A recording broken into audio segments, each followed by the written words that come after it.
Never board a flight to Chicago. I should have known something was wrong the second the lights went out. 1 minute, the airport was humming with the usual noise. The static of intercom announcements, the rhythmic clatter of luggage wheels, tired conversations drifting through the stale air. The next, everything cut to black. Utter, suffocating black. The silence that followed wasn't normal. It wasn't the confused silence of people waiting for the backup generators. It wasn't the awkward shuffle of passengers inconvenienced by a technical glitch. It was dead silence, like the entire building exhaled and forgot how to breathe. I stood near gate 12, gripping my backpack so tight my knuckles went white. Phones died across the terminal. Screens flickered, then went blank. Even the dim glow from vending machines snuffed out like someone had pulled the plug on the whole place. A few people muttered. Some laughed nervously. I didn't. The emergency lights never came on. We waited. Minutes crawled by like hours. Parents tried to comfort their kids. A businessman near me smacked his dead phone against his palm. Someone joked about the apocalypse, but it didn't feel funny. It felt wrong. Eventually, faint emergency lights sputtered to life. They didn't make me feel better. They were weak, flickering, casting strange shadows across the terminal walls. I told myself I was being paranoid. I told myself it was just a blackout. But paranoia is better than being blind, so I kept my guard up. And then I made my first mistake.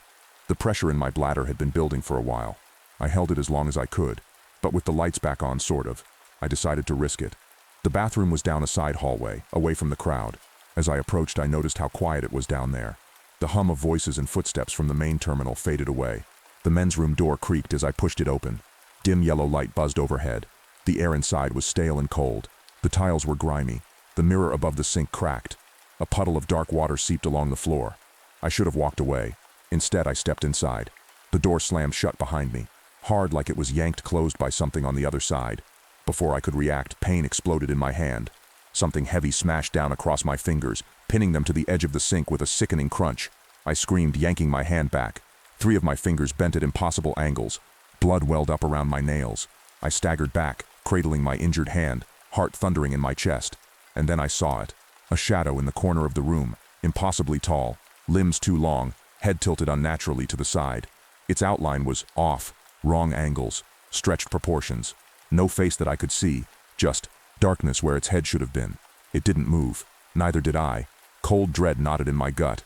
I backed toward the door, forcing my legs to work. The thing didn't follow.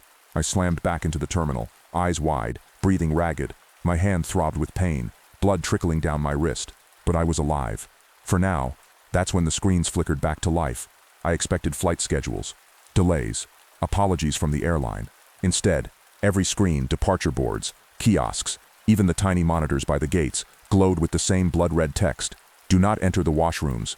Anyone smiling is already dead. Stay away. Don't interact with the workers. Don't let them discover you. Do not close your eyes for more than 5 seconds. If you see the crying boy in the blue shirt, run. Never board a flight to Chicago. You are alone. No one is like you here.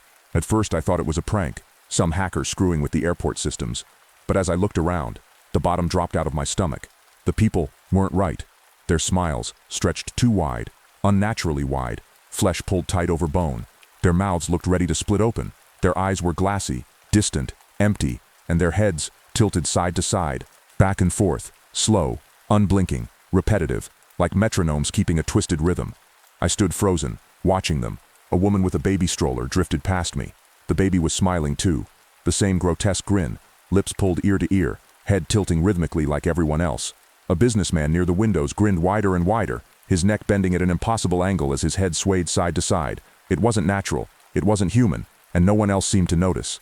I ducked behind a row of seats, my injured hand pulsing with pain. My eyes scanned the terminal, heart racing. The workers in their bright uniforms moved stiffly, faces expressionless, eyes vacant. The rules burned in my mind. Don't interact with the workers. Don't let them discover you. I stayed low, slipping behind pillars, dodging past unmoving, grinning passengers. I needed to get out. I found the main entrance, or where it should have been. But there were no doors, no windows, just endless smooth, sterile wall stretching out in every direction. I ran along the length of the terminal, searching, pounding on the walls. Nothing. Solid. Cold. The only way out was through the gates. Every flight? Chicago. Gate 6. Chicago. Gate 11. Chicago. Gate 27. Chicago. The list went on. Different gates. Same destination. My head spun. My mouth went dry. Chicago wasn't the way out. It was a trap. The rules said so. Never board a flight to Chicago. And that last rule. You are alone. No one is like you here. I believed it. until I heard the crying, soft, desperate sobs, carrying faintly over the low hum of the terminal. I turned, scanning the crowd. By gate 14, a little boy stood alone, blue shirt, head down, tears streaming down his cheeks. My chest tightened. Rule 5. If you see the crying boy in the blue shirt, run. His head lifted. His eyes wide, dark, hollow met mine. I didn't think.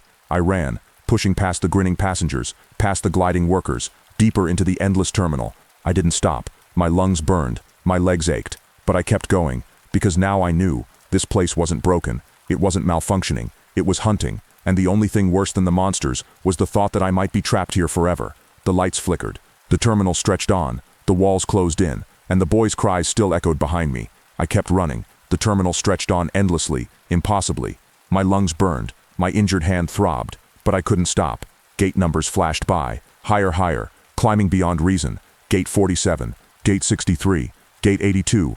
Gate 97. Gate 102. It didn't make sense. Airports don't work like that. They're big, sure, but not infinite. The gates just kept coming. Hallway after hallway. No doors, no windows, just blank white walls, an endless sterile carpet. And every flight, Chicago, Chicago, Chicago. It pulsed through the overhead speakers now. Distorted voices announcing flights to Chicago every few minutes, like some broken recording on loop. My head pounded. The walls seemed to close in. The flickering overhead lights made everything look washed out and dead. I stumbled around a corner, nearly slamming into him. A guy, maybe late 20s. Tall, thin, skin pale and clammy like he hadn't seen sunlight in weeks. His eyes were bloodshot, wild. He looked like he'd been running too. But he wasn't smiling. His head wasn't tilting. His face wasn't wrong. For the first time since this nightmare started, I saw someone real. He flinched at the sight of me. But the moment his eyes landed on my hoodie, his expression cracked with relief. He grabbed me, pulling me behind a support pillar like we were fugitives. Holy shit, he breathed, voice raspy. You're the guy. I shoved him off, chest heaving. What the hell are you talking about? The hoodie, he gasped, holding up a flickering, half-dead phone. My first rule, find the man in the gray hoodie before he dies. The screen was glitching, but I could still read the faint red text burned across it. Find the man in the gray hoodie before he dies. Stay awake. Rule 5 is a lie. My brain lagged trying to process. Wait, you have rules. His eyes darted across my face, panicked. Yeah, I've been looking for you. Days, maybe. Jesus. His gaze dropped to my hand, and his face twisted in horror. Your fingers. What the fuck happened to your hand? I glanced down. The mangled, swollen mess of my fingers looked worse under the flickering emergency lights. The skin was purple, split, blood crusted along my wrist. The bathroom, I muttered, swallowing bile. First rule on my list, don't go to the washrooms. I didn't end well. Fuck, he wiped his face, pacing in place. His clothes clung to him with sweat, his eyes bloodshot and sunken. I've been trying to stay awake. That's my second rule. Stay awake. But I can't do this anymore. I tried to steady my breathing. You don't know my rules? He shook his head. Your rules? What? No. I just got mine when the lights came back on, 3 of them. I thought of the list burned into my brain. 7 rules. Endless warnings. Everything spiraling out of control. 7 for me. 3 for him. They're different, I muttered. They're different for everyone. His eyes widened. Realization dawning in his exhausted face. Shit. That's why this place is such a fucking maze. He staggered, leaning against the pillar for support, his skin waxy and pale. His eyelids drooped, fluttering shut for a second before he jolted awake. You can't sleep, I warned him. Trust me. I know, he mumbled, voice frayed with exhaustion. Second rule, stay awake, but I can't keep this up. I almost got out, I think. What do you mean? His jaw clenched, eyes unfocused. There was a flight, a gate, way down the hall. Chicago, of course. But it looked normal. There were people boarding. No grins, no head tilting. Just people.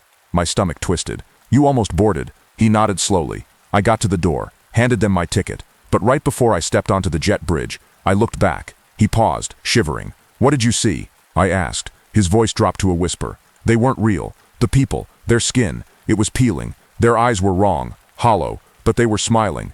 Not the ear-to-ear, stretched nightmare smiles. Just normal ones. But it wasn't right. They weren't right. I exhaled shakily. What did you do? I ran, he said simply. Didn't look back. Been walking circles ever since, searching for you. The overhead speakers crackled. Another distorted announcement echoed through the terminal. Final boarding call, Chicago. All passengers proceed. It sounded more like a threat than an instruction. I clenched my fists, ignoring the searing pain in my mangled hand. Listen, you can't sleep. You can't board. You can't trust anything. His knees buckled slightly, and he slid down the pillar, curling up on the floor. I just need 5 minutes, he slurred. 5 minutes. Watch over me, okay? Panic surged in my chest. Don't, seriously, don't. He waved me off weakly. You're here now. I found you. 5 minutes. His eyes drifted shut. I froze, breath caught in my throat. The rules screamed in my skull. Do not close your eyes for more than 5 seconds. I counted, helpless. 1, 2, 3, 4, 5. His body twitched violently. His head snapped to the side with a sickening crack. His mouth peeled back into a grotesque, impossible grin, ear to ear, splitting his cheeks unnaturally wide. His eyelids lifted, glassy and vacant, head tilting, side to side, endlessly. Gone. The realization hit me like ice water. I snatched up his flickering phone, my hands trembling. The screen still displayed his 3 rules. Find the man in the gray hoodie before he dies. Stay awake. Rule 5 is a lie. I stared, heart pounding. Rule 5 is a lie. My rule 5, if you see the crying boy in the blue shirt, run. The boy by gate 14. Crying, small, lost. I ran like the rules told me. But if rule 5 is a lie, I wasn't supposed to run. I was supposed to find him. The boy might be the key, or the trap. But what other choice do I have? My phone's dead. The guy's phone barely works. But this app, this forum still loads. I'm typing this now, through his phone, praying someone reads it. If you've been here, if you know how to get out, tell me. I'm going to find the boy, before it's too late.